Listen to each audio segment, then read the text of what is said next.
Although I enjoyed Psycho Pass Season 1 the first time I watched it, I didn't feel too strongly about it. Just thinking it was a good show, but not much more than that.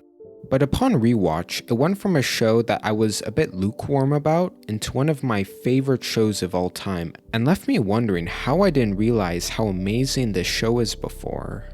Just a heads up that I'll only be covering Season 1 of Psycho Pass, as I haven't felt too motivated to check out the other seasons due to them not being received well. But even if they end up being bad, I don't think that makes Season 1 any less worth watching, as it works extremely well as a self-contained narrative which wraps up everything in a way that left me satisfied. I'll first give my spoiler-free thoughts on the first season in case you haven't seen it, and then I'll give a warning before I delve into full spoilers for the first season. If you don't already know, Psycho Pass is a dystopian science fiction series set in the year 2113, where society is governed by a machine known as the Sybil system, which assigns everyone a numerical value based on their mental health, which theoretically measures how likely someone is to be a criminal depending on how high it is. And if it gets too high, you could either be confined to a mental facility or killed by enforcers. It sounds alright on paper, but throughout the show we learn about all the flaws and loopholes when it comes to the Sybil system. And it's these very flaws that are the cause of suffering for most of the characters in this show. This show did a great job at gradually giving us more reveals about the Sybil system, making things seem even worse as the show goes on. This show uses its twisted setting very well to explore how people would react if they had to live in a world this terrifying. It was interesting to see so many perspectives about this society. It added a lot of believability to the show, which made the darker aspects all the more unsettling. The world of Psycho Pass is a really horrifying one, and it has some disturbing moments to show this. I wouldn't recommend this show to the faint of heart, but if you can handle really dark themes and moments, there's so much to love here. The show also has some really good emotional moments. I feel this is a really good example of using gore to elevate a story, where it makes many of the scenes so much more visceral and impactful. There's also some really interesting philosophical ideas. One of the most interesting to me being the idea that increased usage of technology could cause us to become less in touch with what makes us human. And these ideas are used in really interesting ways to impact the characters and their worldviews. The main cast of Psycho Pass Season 1 was a delight. The standout characters for me being Akane and Kogami, but even the ones that weren't as fleshed out were still very compelling and entertaining, and the chemistry between them was really enjoyable to watch. I'm glad the first half of the season was a bit slow, as it gave us the time to build up these characters and make the viewers feel invested in them, making the bad things that happen to them all the more gut-wrenching. This show also has one of the most interesting antagonists I've ever seen, Shogo Makushima.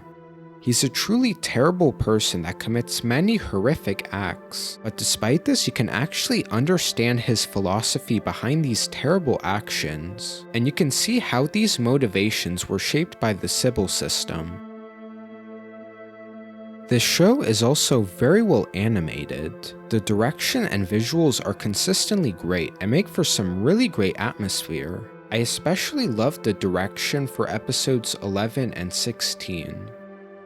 Also, the action in this show has no right to be as good as it is. This isn't a show you watch for the fights due to it placing more focus on the characters and themes, but whenever there is a fight, they're always very well animated and choreographed. And the soundtrack did an amazing job at adding to the intensity of these scenes. The fact that Psycho Pass executed this minor aspect of the show this well made it feel so much more well-rounded, with how it was able to balance this aspect with great storytelling and character development.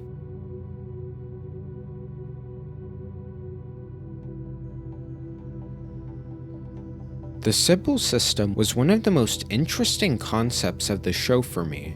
The show does a really good job at creating a bit of mystery around the Sybil system, And as the show goes on, we learn more twisted aspects of the Sybil system, revealing that things were so much worse than we could have imagined.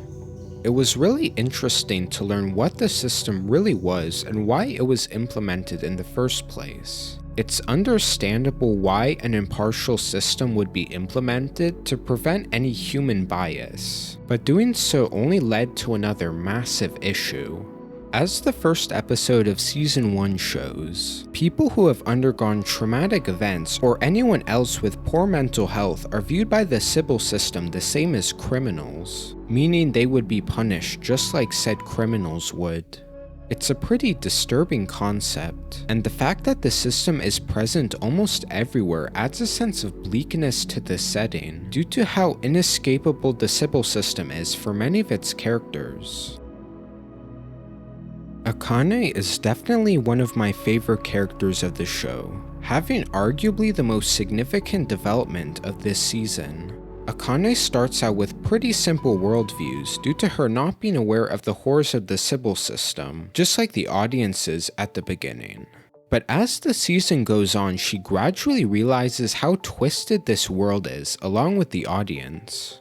It hurt to see all the struggles she had to go through in this season, which made it all the more satisfying to see how she grows as a person.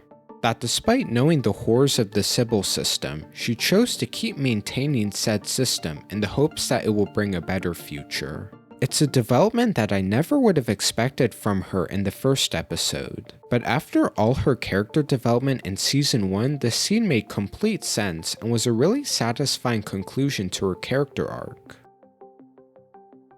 Makishima is one of my favorite anime antagonists, and is a big reason why this season works so well. Not only is he intimidating with the power he has over the Sybil system and the terrible things he does with it, but his motivations make a surprising amount of sense. Throughout the show, we see how horrible the Sybil system can be on the minority, so it makes complete sense why he opposes this system. He wants to witness people at their most human, and he felt that Sybil system and technology in general is causing people to lose touch with their humanity. There's a surprising amount of valid points he makes in this show. It's just every action he takes because of these motivations that are so horrific and irredeemable. Episode 11 might be the most important episode for Makishima's character, giving us a better idea of how much of a threat he is in such a shocking and heartbreaking way when he kills Yuki. We see in this show how the Sybil system has control over seemingly everything, so to see how Makishima is invulnerable to this system while still being able to commit atrocities is what cemented him as such a massive threat. One of the creepiest parts of this reveal was how calm he was, showing that by feeling no stress or remorse from his violent acts, he will never get marked as a criminal by the Sybil system. A great detail in this scene was the Dominator measuring Makishima's mental state as he kills Yuki, showing how he's becoming more and more calm because of what he's doing. It's an absolutely chilling scene, and was such a memorable way to give the viewer a proper introduction to Makishima's character. And the way this season ended was so satisfying, and if I didn't know about the other seasons, I genuinely think this is the last episode of the show.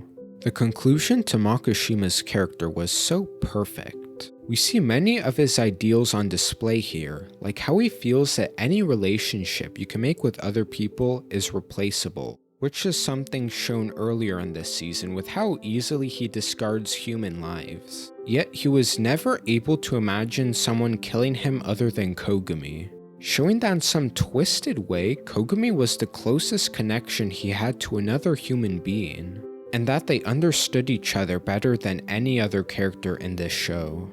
And it's appropriately after this monologue where we see him get killed by Kogami, which is also such a massive moment for Kogami's character. As we learn in previous episodes, if Makishima dies, Kogami will be pursued by the Sybil system, and any chance of him being able to return to a normal life will be gone. Yet despite Kogami knowing this, he chooses to go through with killing Makishima, since he became a detective to protect people and was willing to make this sacrifice in order to prevent even more suffering caused by Makishima. Of course, there was too much bleakness and tragedy in this world to call it a happy ending, but it gave us a small glimmer of hope, knowing that despite being aware of how horrible this society is, there are still good people who are willing to do their best to work towards a better future.